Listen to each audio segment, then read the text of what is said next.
समता, स्वतंत्रता, बंधुता, न्याय, प्रज्ञाशील, करुणा, मैत्री अभी हम में शांति का पाठ पढ़ाने वाले तथागत भगवान राजेंद्र बुद्ध पाल गौतम जी महाबोधि महाविहार भारत मुक्ति में आंदोलन के अंदर शामिल हुए बौद्ध हैं। धर्म को तमाम दोबारा से संगठन यहाँ पर आए पुनर्स्थापित करने वाले हैं और महाबोधि डॉक्टर बाबा साहेब अम्बेडकर महाविहार जी को मुक्त कराने के लिए और सभी यहाँ पर महापुरुषों के चरणों में सभी कोटि एकत्रित कोटि हुए नमन हैं। करते हुए आप समस्त साथियों को क्रांतिकारी जय भीम, विनम्र नमो बुधाय। जय भीम। साथियों, आप सब देख रहे हैं आजकल भारत के कुछ बौद्ध भिक्षु अमेरिका के अंदर जो लोग आए हुए हैं उनसे मेरा अनुरोध है, उनके ऑर्गेनाइजर से, कि आपका 1 बजे तक का समय था, अब 1 बजे में मात्र 10 मिनट रह गए हैं। तो यहाँ जो ऑर्गेनाइजर है और इनके जो नेता है उनसे मेरा अनुरोध है कि अब इसको वाइंड अप करने की तरफ चले और उसको खत्म करें, क्योंकि 1 बजे के बाद और प्रोग्राम भी है। साथियों पर ध्यान दें, जो बौद्ध समाज के लोग आए हुए हैं उनका समय 1 बजे तक था, 1 बजने में सिर्फ 10 मिनट रह गए। तो उनके ऑर्गेनाइजर से मेरा अनुरोध है, अब इसको खत्म करने की तरफ चले, इसको 10 मिनट में खत्म करते हैं आप। साथियों, आजकल आप लगातार वीडियो देख रहे होंगे, भारत के कुछ बौद्ध भिक्षु अमेरिका के अंदर हजारों किलोमीटर की यात्रा विश्व की शांति के लिए कर रहे हैं और विश्व शांति की उस यात्रा में बौद्ध भिक्षुओं का स्वागत करने के लिए लाखों लोग सड़कों पर हैं। लेकिन दूसरी तरफ भारत के अंदर महाबोधि महाविहार की मुक्ति के आंदोलन को रोकने के लिए केंद्र की सरकार अलग अलग तरह के हथकंडे अपना रही है। पीछे गुजारे क्या हमारा डॉक्टर बाबा साहब अम्बेडकर जी ने पीछे गुजारे हो अपने अधिकार के लिए धरने प्रदर्शन करके अपनी बात सरकार तक पहुंचाने का अधिकार नहीं दिया? जो पुलिस फोन का भी अपना माइक भीम आर्मी के हमारे आन बान शान हमारे माननीय अध्यक्ष जी, क्या नाम है? लाखन सिंह जी बहुजन समाज की आवाज आज जंतर मंतर पे भैया चंद्रशेखर आजाद की आवाज बन के, और यहाँ देखिए कितना बड़ा जन सैलाब है। इसके अंदर पहुंचे लाखन सिंह जी निरंतर भाई चंद्रशेखर आजाद जी के साथ 24 घंटे लगे रहते हैं और यहाँ पे पहुंचने सबके सबायो जी अपनी बीमार भी सारी आई है, पूरी की पूरी पूरा समर्थन है अपना, पूरा समर्थन। बहुत बहुत धन्यवाद, बहुत बहुत की मैनेजमेंट कमेटी के अंदर जितने बौद्ध प्रतिनिधि हैं उतने ही प्रतिनिधि पढ़ने क्यों? आखिर पीटी एक्ट 1949 जिस एक्ट को खत्म रद्द करके महाबोधि महाविहार बौद्धों को सौंपने का आंदोलन लगातार अनागरिक धम्मपाल से शुरू हुआ और उसके बाद आप भंते सुरई ससई जी के नेतृत्व में इसी जगह पर 1.5 साल तक प्रदर्शन चला और पिछले लगभग 2 साल से भारत के अलग अलग हिस्से में यहाँ तक कि महाबोधि महाविहार पर बौद्ध गया के अंदर भी महीनों तक प्रदर्शन चला। और केवल प्रदर्शन ही नहीं, इस दमनकारी सरकार ने हमारे भंते जी पर झूठा मुकदमा बनाकर उनको जेल में डालने का काम किया।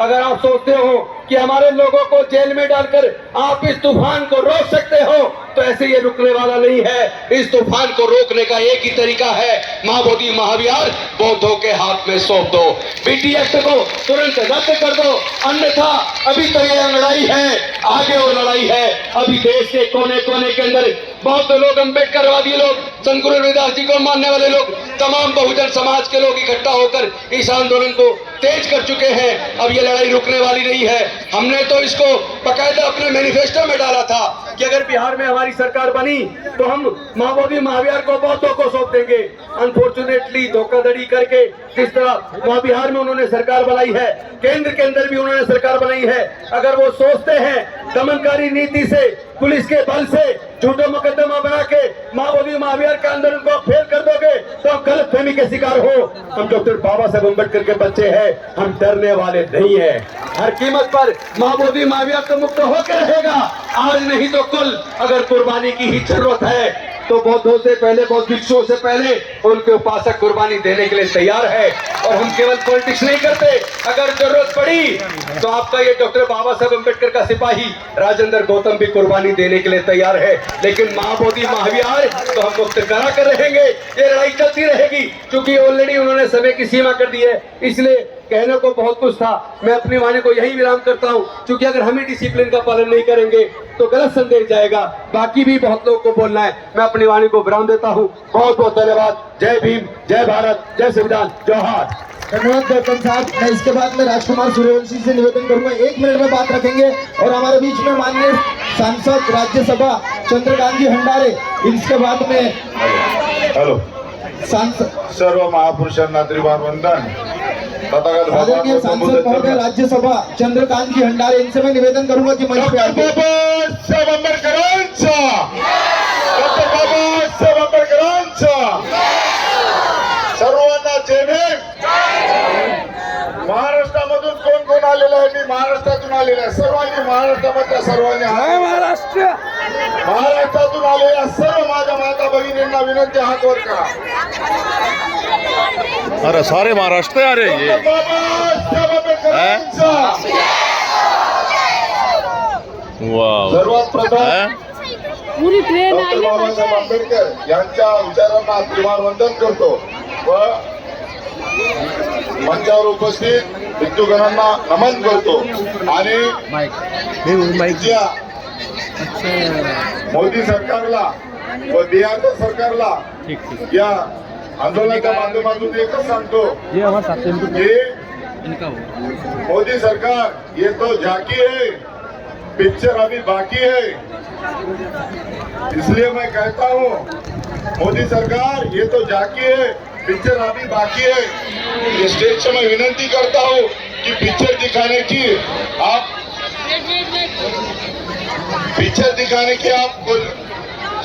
सॉरी मुझे हिंदी नहीं आती। मोदी सरकार आप पिक्चर बताने की हमें सॉरी हाँ वो हिंदी में नहीं आता है। मोदी सरकार ये तो अभी टेलर है, पिक्चर अभी बाकी है। अगर पिक्चर देखना है तो पिक्चर हम बताने के लिए तैयार है। और हम जिस गांव से आए हैं तो महाराष्ट्र जगात जर्मनी आणि भारतात परभणी, यही बोलता हूँ। मैं मेरी बात रखता हूँ। जय भीम, जय बुद्ध, नमो बुद्धाय।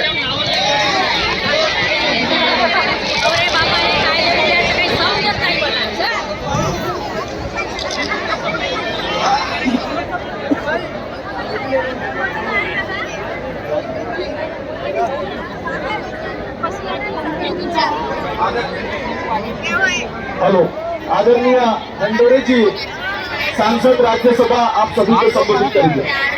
ये ऑडियंस बंद हो गया, इसको चालू कराइए।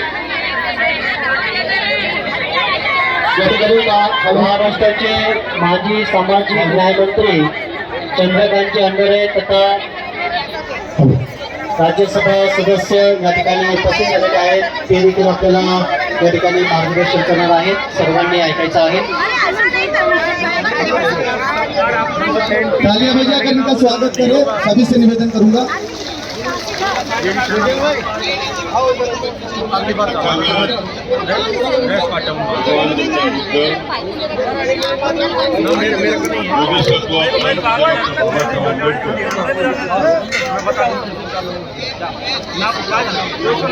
महामानव को अभिवादन करके अरे क्या बात है, क्या बात है, क्या बात है, क्या बात है नेताजी, बड़ा दिल खुश हुआ। और ये जोड़ी तो जबरदस्त है जी। विनय चार्य इनके नेतृत्व हाँ हाँ बोलो पूरे देश सुजय से इधर ले जा, इधर ले आना। और बाबा साहब अम्बेडकर जी अरे अरे बहुत मेरे तो आगे खड़ा मैं ढूंढ रहा था कल से। वो हमारे युवा साथी दीदी मिली थी बहुत बढ़िया नाम से जो है बिहार करेंगे बात, नंबर देके जाना। ठीक है, हम मौजूद हैं, इन लोगों से बात करते हैं यहाँ जो पहुँचे हैं, सोचे और किस तरीके से यहाँ इनकी सोच रंग लाएगी। भैया थोड़ा सा जी आप यहाँ पे पहुँचे हैं, जो आज आपका समाज जो बटा हुआ है, उसके लिए क्या कहोगे? समाज बटा हुआ नहीं है, समाज सही दिशा में आंदोलन नहीं कर पा रहा है। और जब तक समाज सही समय आंदोलन नहीं करेगा, बाबा साहब डॉक्टर भीमराव अम्बेडकर का सपना कभी पूरा नहीं होगा। नासिक से है और ये वही आंदोलन है जिसका हम लोग सालों से तैयारी कर रहे हैं।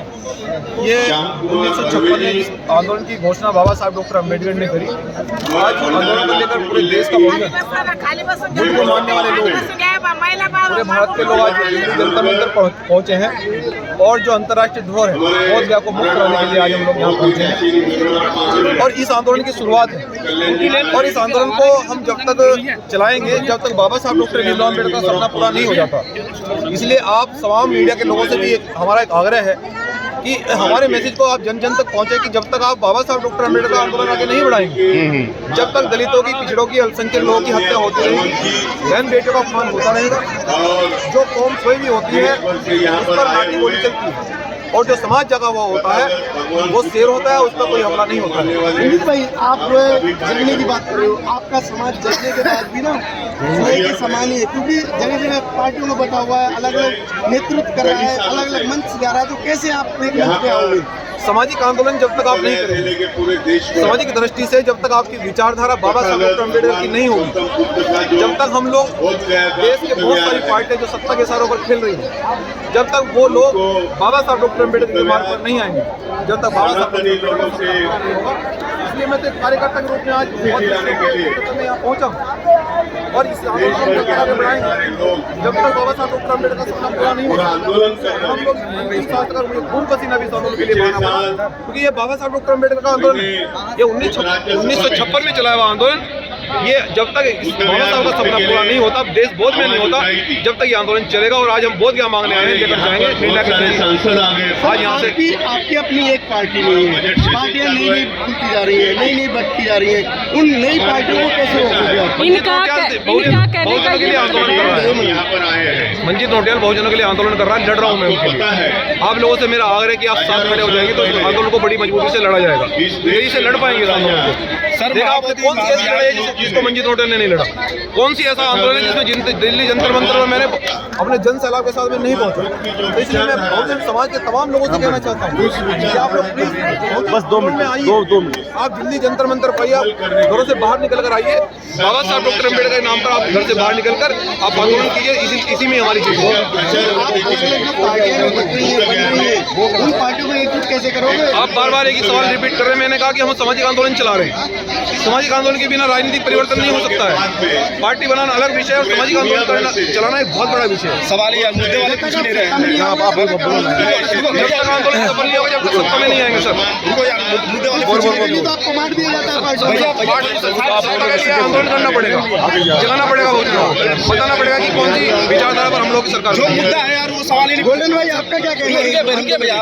मंजीत सिंह अग्रवाल भाई एक बार बोला, बिहार सरकार सभी साथियों को क्रांतिकारी अलग रहोगे, 49 बटे रहोगे, आप सभी साथियों को क्रांतिकारी बहुजन समाज के लोग एक साथ नहीं आएगा।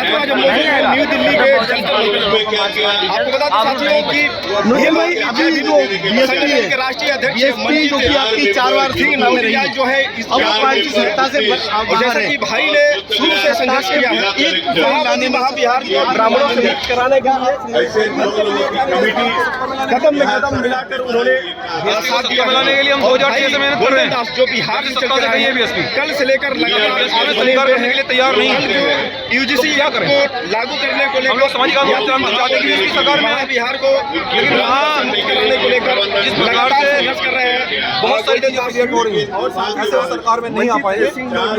और बसपा में मैं कुछ बात कहूँ, मुझे कोई लीगल अधिकार भी नहीं है, साथियों की अगर बसपा में मुझे कोई पॉलिटिकल पावर होती तो शायद हम डिसीजन लेते और लोकसभा चुनाव में रहते हैं, लेकिन मौका नहीं मिला, मौका नहीं दिया गया, हमारी ताकत को दबा दिया गया, हमारे आंदोलन को दबा दिया गया। जिस पार्टी में हमें कार्यकर्ता भी स्वीकार नहीं किया जा रहा है, तो आप बताइए क्या किया जाए? बहन जी से मिले हैं, बहन जी से मिले हैं, लेकिन जो बहन जी हिंदू के नेता हैं, ब्राह्मणों की पार्टी को बहुत बड़े पैमाने पर नुकसान पहुंचा रहे, बहुजनों का दबा किया है। मुझे आज दिल्ली की सड़कों पर बड़े दुख के साथ कहना पड़ रहा है, ये आंदोलन दब चुका है और इस आंदोलन को हमें बाहर निकालने के लिए बहुजन आंदोलन करना पड़ेगा, तभी कुछ हो पाएगा। धन्यवाद। मंजीत भैया जी, आप ये बताइए कि आज का जो आंदोलन है, इस आंदोलन में आप बढ़ चढ़ कर हिस्सा लिए हैं। शुरू से ही महाबोधि महाविहार को आप ब्राह्मण मुक्त कराने के लिए लड़ रहे हैं, आप लगातार ये लड़ाई लड़ रहे हैं। आज की लड़ाई आपके लिए क्या मायने रखती है भैया जी?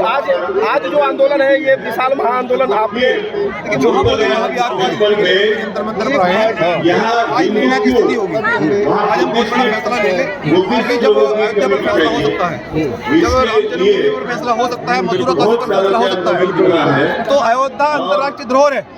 देश के 85% लोग की आस्था का सवाल है। माननीय सुप्रीम कोर्ट को निर्णय लेना होगा। आज हम लोग निर्णय की स्थिति में लेने, आज हम मांग नहीं करने के लिए आए। आज महाबोधि महाविहार को ले लिया है और आज निर्णय लेकर जाएंगे। कुल मिलाकर देखा जाए तो लगातार जिस तरह से संघर्ष आप कर रहे हैं, चाहे महाबोधि महाविहार को लेकर आपने महाबोधि में संघर्ष किया, फिर जंतर मंतर में आए हैं, इसके बावजूद सरकार की चुप्पी, और जैसा कि यूजीसी एक्ट को लेकर भाई चंद्रशेखर आजाद जी भी यहाँ पर संघर्ष करे हैं। तो कुल मिलाकर देखा जाए तो सरकार कहीं न कहीं इसको नजरअंदाज कर रही है। क्या कहना चाहते हैं सरकार को लेकर? सरकार को हमने पहले भी घुटने टिकाए हैं। बहुजन समाज से हमारी एक अपील है, आप इस आंदोलन में साथ आइए और हम सरकार को हमने पहले भी झुकाया, हम झुकाएंगे सरकार को, लड़ेंगे मजबूती से। खड़ा तो है तुम्हारा भाई दिल्ली जंतर मंतर पर सड़कों पर, और मैं सब कुछ छोड़ के आया हूँ, लड़ेंगे मजबूती से। और मैं ये कह रहा हूँ कि अगर खून पसीना बहाना पड़ा तो मंजीत नोटियाल बहा देगा। नोटियाल साहब जी, 3 शेर हैं बहुजन समाज के, बहुजन समाज की लड़ाई को लड़ने वाले दबंग भैया चंद्रशेखर आजाद जी, मंजीत नोटियाल जी और भैया गोल्डन दास जी। क्या भविष्य में एक होंगे? एक ही हो? क्या बात है, ये बहुत मंजीत जी हमारे यार, क्या बात कर रहे हैं। निवेदन करें कि मोदी जी जाते हैं विदेश तो ये कहते हैं कि हम बुद्ध की धरती से आए। भारत ने बुद्ध दिया है, युद्ध नहीं दिया है, लेकिन यहाँ पर बौद्धों पर अत्याचार, जैसा कि आप बता रहे हैं कि यहाँ पर जो कर्नाटक से लोग आए हैं, उनको पुलिस ने रोकने का बहुत प्रयास किया। आखिर लगातार बौद्धों पर अत्याचार हो रहा है, क्यों हो रहा है? और उनके बाद में केवल चलो ठीक है, बहुत बहुत धन्यवाद। कार्यक्रम जो है हमारे